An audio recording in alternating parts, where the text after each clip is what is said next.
What is up, Earthnoids and Spacenoids? I am just a simple new type. And in this episode, we are beginning Volume 3 of Tamino's Gaia Gear. Last time, Afranchi got some massive diarrhea from trying to poop out a tracking device. Poor guy had to pilot a man-machine while dealing with his butthole. He was taken to the Z Organization ship, where he renamed them Metatron, and they head out to save Krishna. This time, Afranchi will pilot Gaia Gear and go up against Ol in the Brahm Texter. He runs into Messer and he joins Metatron, and the newly labeled terrorist organization heads to the Earth sphere. So let's get into this. Afranchi Shar tunes his verniers in Gaia Gear. Margaret Lane comes over and changes the propellant. She tells him that he needs to conserve oxygen and tells him to hold his breath as practice. He is amazed that humans have conquered the harsh realities of space. Margaret wonders if artificial environments are diminishing human consciousness. The conversation becomes too existential for pre-flight. Joe is going to be piloting the Zoran Soul. Margaret wishes them good luck. Kieran is leading the pack in a Dochati. Is it Dochati or Dokati? They launch. Quaselian-class ships have been deployed. A Quaselian-class is a Maha cruiser and aircraft carrier, and it is capable of atmospheric flight. The cruiser is composed of 3 blocks: a man-machine block, a combat block, and a residential block. For the past 100 years, engineers abandoned making battleships for Earth's atmosphere. But with modern-day Minovsky drives, it has become a thing once again. Krishna knows that Ol is just using her as a shield at this point. He throws her into the Brahm Texter. This is specifically the Brahm Texter 0.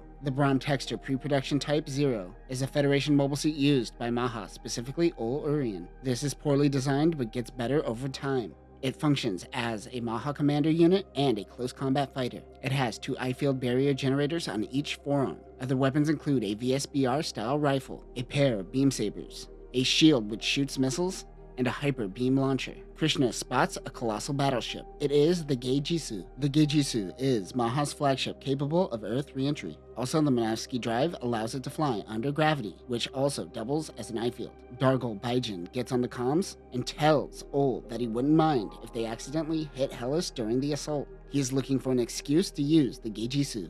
Ol docks with the ship. They are going to use Krishna as bait and have Metatron attack the colony. He regroups with a square of gooses. Ol notes that Maha purposefully masquerades these man-machines as Fedi units. Baijin notices EFF's Vanguard waiting at Hellas. This is Miranda's first combat experience while using a spacesuit. Captain Glenn notices gooses approaching them. He halts the launch sequence for a moment. Afranchi's senses are heightened. He could sense units approaching them, specifically their emotions. He could sense agitation and the tension of the pilots. The gooses reverse course and ask Metatron to state their purpose. Glenn knows this is a tactic to stall for time. Dr. Krakauer says they were able to detect psycho waves from Gaia Gear, which didn't exist when Kieran was piloting the man-machine. Glenn doesn't want Afranchi to use the Psychomo. He wants to see his raw power. Kieran launches. Deck Officer Segovia wishes Afranchi good luck. Before leaving, Segovia says, "By the way, your incredibly proper way of speaking comes off as condescending." Okay, bye. Afranchi launches in the Alpha. He follows Kieran. Afranchi tells him that they can't attack just yet. He says to not move in on an open comm.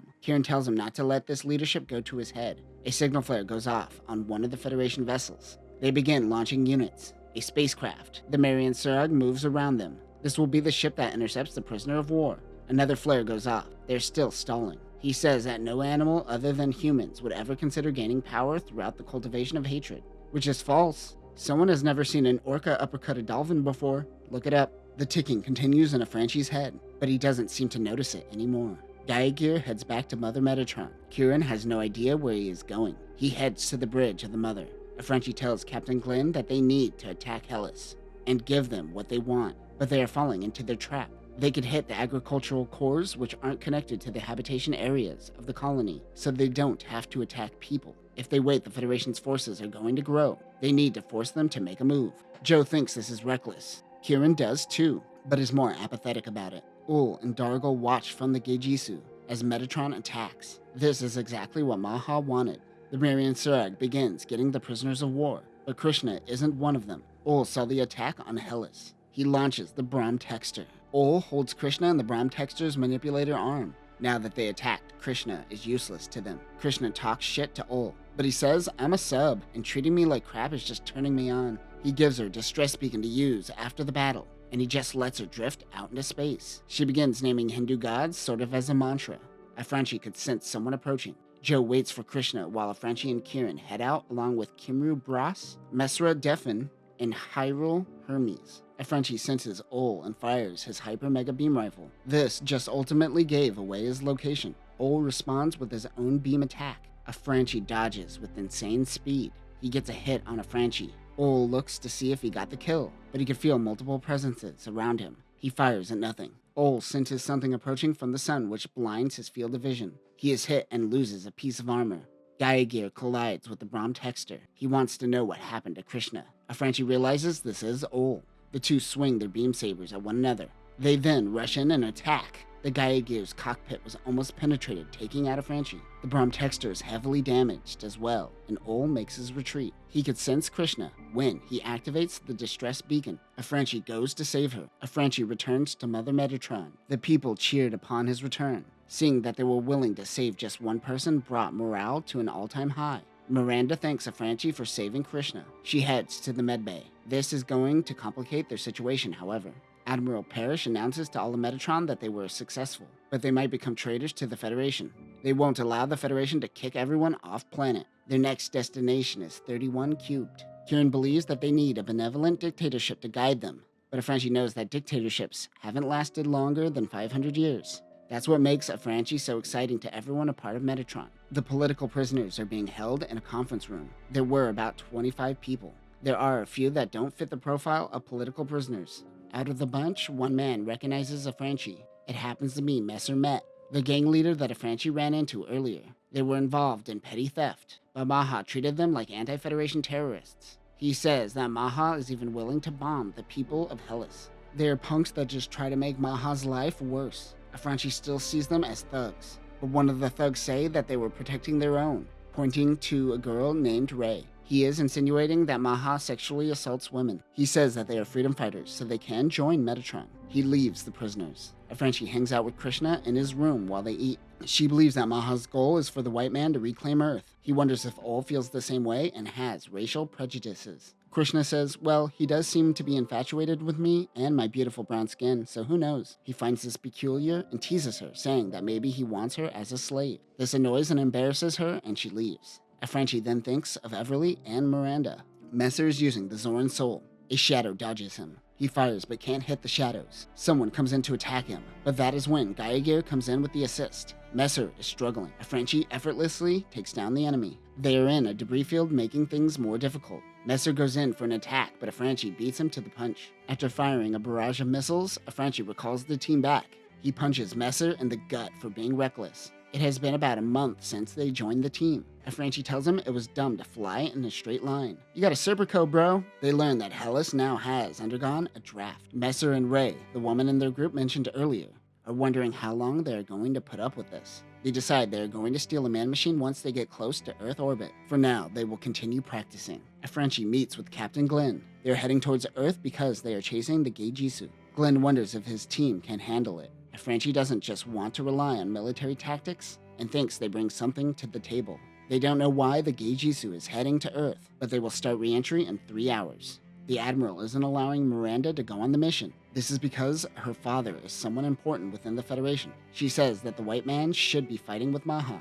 Afranchi never considered himself a white man, as he always thought of himself as an island boy. He kisses Miranda on the cheek. They seem to be hooking up over the past month, but Miranda decides to end it, as she doesn't want to be his mistress nor his mommy. But Afranchi is the reincarnation of a man looking for a mommy. Afranchi heads over to the deck on the Air Force One. The Air Force is an atmospheric re-entry craft. Besides Gaia Gear, most manned machines weren't capable of re-entry on their own. This can also fly in Earth's atmosphere. Kieran thinks Messer and his team aren't stable. They aren't getting along with the crew and are struggling to integrate. Afranchi can tell that they are trying to cut and run soon, so he is going to put them to the test. Either they are going to play good pawns and be a sacrifice for the rest of Metatron, or they will persevere and become great pilots. Kieran says Afranchi's calculations are frightening. Afranchi says, you have no idea.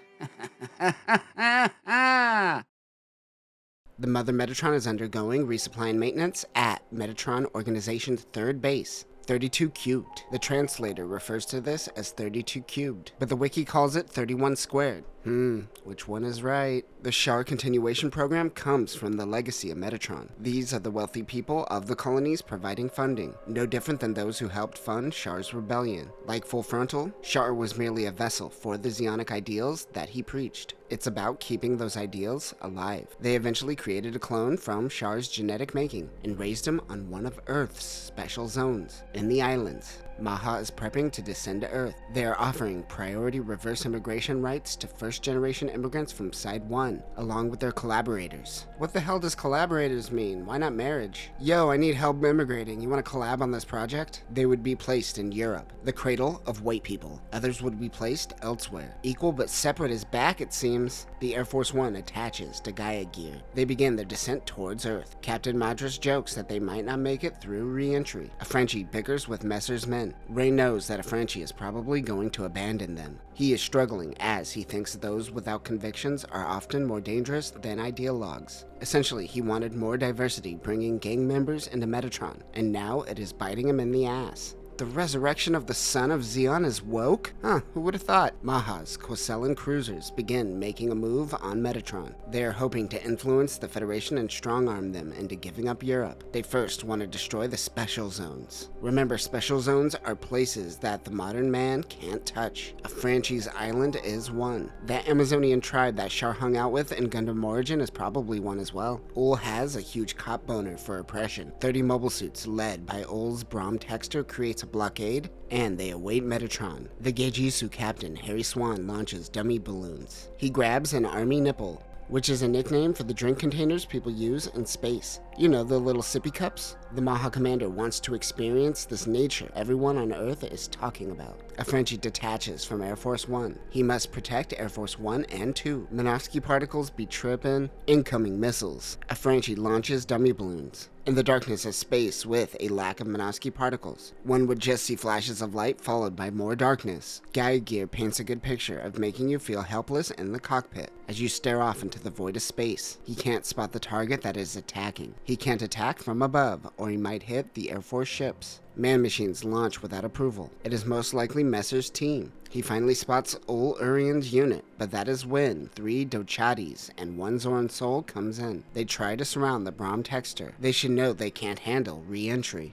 The Brahm Texter takes down one of the Dochatis. A Frenchie grabs Messer's Zoran Soul and forces him to retreat. The pilot who went down was Rayzine, not to be confused with the girl named Ray that is also a part of their group. They head back to Air Force One while Gaia Gear enters Earth's atmosphere. With the help of Minovsky flight systems, Gaia Gear doesn't need to transform to enter Earth's atmosphere. While descending, he gets existential and freaks out about the willful ignorance of humanity. He stops focusing on the man-machine sensors and relies on his key. A Frenchie puts away his targeting computer. Just like Obi-Wan said, he takes out some enemies while descending. A Frenchie accelerates from the shuttles. He thinks of Everly for a moment. He then decelerates as he enters Earth. A Frenchie spots a warship. Flashes of light blind him as the Gaia Gear is hit. For Ul, the biggest evil of society is hyper-individualism, used to project some false sense of freedom, which is just exploited by corporations. The Brahm Texter and Gaia Gear clash with one another. Metatron ultimately retreats. His comrades converge on his location. A Frenchie thinks that the Psychomo is no match for his key. He believes that there is more to it than science can explain. He then thinks of Everly. Captain Madras yells out on the comms that enemy man-machines are approaching, just as a Frenchie fires reverse thrusters. Messer and his men engage with the Frenchie. He isn't accustomed to atmospheric combat. They pursue Messer's team, but Kieran unleashes a barrage. The enemy retreats. As they all regroup, Messer, Ray, and Sayas are nowhere to be found. A Frenchie's plan for diversification over unification has failed him. They are somewhere in British airspace. He is unsure of the damage of Gaia Gear, so they can't do anything about Messer's team at the moment. He wonders if they plan on selling their man machines. Messer experiences wind for the first time. He tries to think of a plan. They can't seem to handle nature. Ray spots something in the distance. She thinks it is Federation forces. She keeps hearing a sound and thinks it is an aircraft, but it happens to be thunder. Spacenoids. They are going to try to sell the man-machine, but they have to be careful of the Fetties who might brand them as traitors. Lightning strikes again and it begins to rain. Metatron makes it to Norway. Because of its lax immigration policy, they seem to welcome their kind here. They land in an abandoned airfield. A Frenchie meets Bjor. Jor? How do you pronounce the 0? He gives the team some stew. The Spacenoids seem to have hyper-processed foods that are designed to be palatable. They aren't used to extremely rich flavors, it seems. Messer's team stumbles onto a building with people and asks for food. They lie and say they are trainees trying to survive off the land. On the news, they see that Maha and the Federation are converging on Nouveau Paris. The people who own the hut say that the Feddies coming in will boost the economy in this place, which seems to be desolate like most of Europe. The people who give them food can tell that they are fighters. After they eat, they promise they would pay for the food, but they didn't realize how much they would charge. It is because nothing can be grown here, so all their resources have to be shipped in, and we are passing that on to you, the consumer. Welcome to Europe, bitch. Ray thinks that she wished this old couple feeding them were her parents. She didn't even know that kids are supposed to have parents until she was a teenager. She was already rolling with Messer by this time. Ray is short-tempered and speaks her mind, but for the first time she felt like keeping her thoughts to herself. Later they head out to Maha territory. They are unsure of their plan to surrender to the Feddies. They reach Lake Paris. What was once a city is now a giant lake-filled crater due to a colony drop. This assumes more colony drops have been happening over the past century.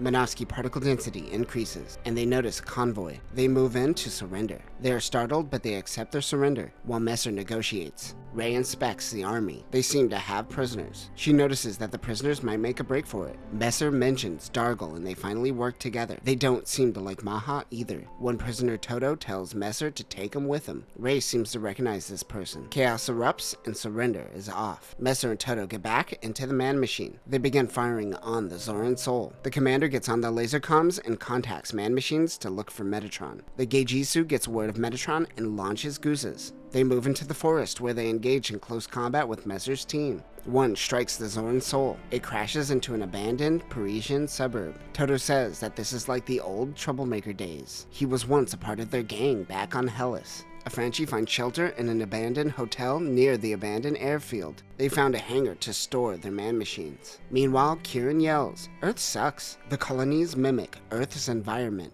but it doesn't quite capture the desolate emptiness of most of Earth. Colonies are only 38 kilometers long, so there isn't space for deserts or just empty fields. Messer contacts Afranchi and tells him of the situation. They tell them Messer's location in code so it doesn't get intercepted. Krishna tells Afranchi that the crew is standing by. They find out they are in New Paris. Afranchi is going to head out in Gaia Gear, though it is still damaged. Krishna wants to join the operation. Afranchi thinks of Everly and gets horny. They head out looking for Messer. Something feels off. There are no Minovsky particles. Messer's voice then comes on the comms. When they meet up, Afranchi can sense something. Air Force One is hit. He fires his sand barrels for protection. Maha was waiting for them. Messer and his team is outmaneuvered. Afranchi engages with Maha. And that will conclude Gaia Gear Volume 3. This volume could have been condensed as it felt like it was meandering compared to the first two. Unlike before, where Franchi would ponder the difference of culture between Earth and space, here Tomino just tends to focus on the details that don't necessarily push anything forward. The best part was seeing Messer and his team adapt to Earth's environment. Next time, in Volume 4, we will see the battle play out. Gaia Gear will face off against the Braum Texter once again, and Metatron loses one of their men. But that will do it for now, new types. Remember to stop getting distracted by your old lover while you are getting bad feelings about your mission. Peace.